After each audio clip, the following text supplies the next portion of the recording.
Nuobodaus gyvenimo laikai praėjo, nesvarbu, kad esate kaunietis, o gal iš Biržų kilęs.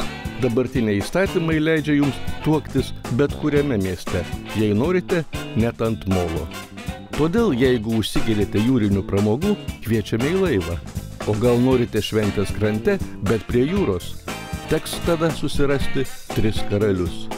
Tie 3 karaliai – tai klaipėdiškiai renginių organizatoriai. Dar 2006-aisiais juos suvienijo 100 idėjų kasdien savy nešiojantis ir jas dalinantis Remigijus Žiogas.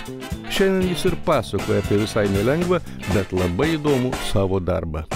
Remigijų, ar kas nors tave vadina Remigijum, ar tik Žiogu? Jau norėjau tave stabdyti, kad Remigijų, niekas mane Remigijum nevadina, nebent žmonės, kurie manęs visiškai nepažįsta.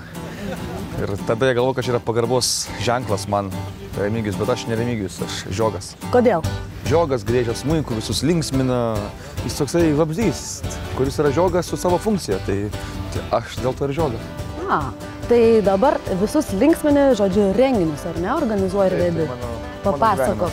Viskas prasidėjo dar prieš 10 metų, 2003 metais, dirbau su degustacijom, 6 mes jau buvom 3, todėl 3 karaliai. Aha, 3 karaliai. Ir dabar kiek žmonių jau komandoje tavo dirba? 20. 20, oho, nuo vieno žiogelio jau 20 žiogų pasidarė, ar ne? Pagrindiniai tai yra 2 kryptis, yra vestuvių kryptis, yra įmonių kryptis. Tai įmonės vasaros šventės, kalėdiniai renginiai, įmonės atidarymai, naujų patalpų atidarymai, gimtadieniai, jubiliejiniai koncertai ir vestuvės. O vestuvių sektoriuje viskas aišku, vestuvės. Tiesiog smagiai apželdinti reikia jaunimą, žmonės, kurie to nori. O čia vestuvės? Tai ne. Ne vestuvės? Klaipėdoj. O! O tai ką veikia? Labas. Daug labai renginių šitam laive, Venusės. Geras laivas programai. Visur vyksta, ar ne? Visur, ant vandens, dar neturėjom renginių, tik tais ore, bet būtų iššūkis iš tikrųjų. Daug skirtingų esam renginių turėjo ir, tarkim, šį šeštadienį renginys, kuriam vežam tankus iš Latvijos, karinė amunicija, renginiai bus 2-metriniai sportininkai, be maikučių, su automatais. O renginys uždaras?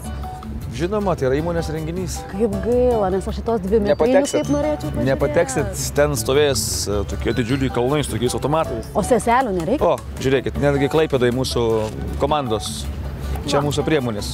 Mes tiesiog kaifuojam, mes džiaugiamės savo darbu, mes jį mylim. O kuo išsiskiria būtent 3 karaliai, ar ne? Jūsų įmonė taip ir vadinasi, 3 karaliai, taip? Taip, mūsų įmonė taip vadinasi 3 karaliai. Mes galbūt išsiskiriame savo požiūrį į emociją, nes mes žiūrim ne kaip į darbą, bet kaip į emociją. Ir mes jau turime savo čia užsipadavę, kad viskas priklauso kitais nuo mūsų. Mes žiūrime į pačią vakaro koncepciją, kondiciją žmonių, kaip jie elgiasi, kaip jie reaguoja ir dažniausiai improvizuojam vakaro metu. Jeigu yra užsakę vienas pramogas, jos tikrai būna, bet mes dar pastiprinam staigmenomis, kad užsakovas būtų visiškai nustebęs ir sakytų, čia yra 3 karaliai. Dėl to mes juos ir samdom.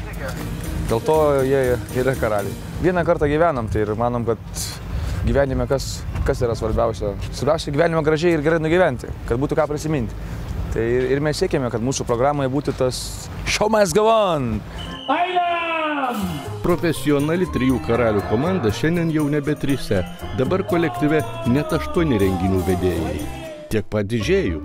Klaipėdiškiams ir visiems besikreipiantiems jie ne tik rengia šventes, bet padeda ir norintiems pristatyti rinkai naują prekę. Gali, jeigu pageidausite, padėti kuriant kompanijos įvaizdį.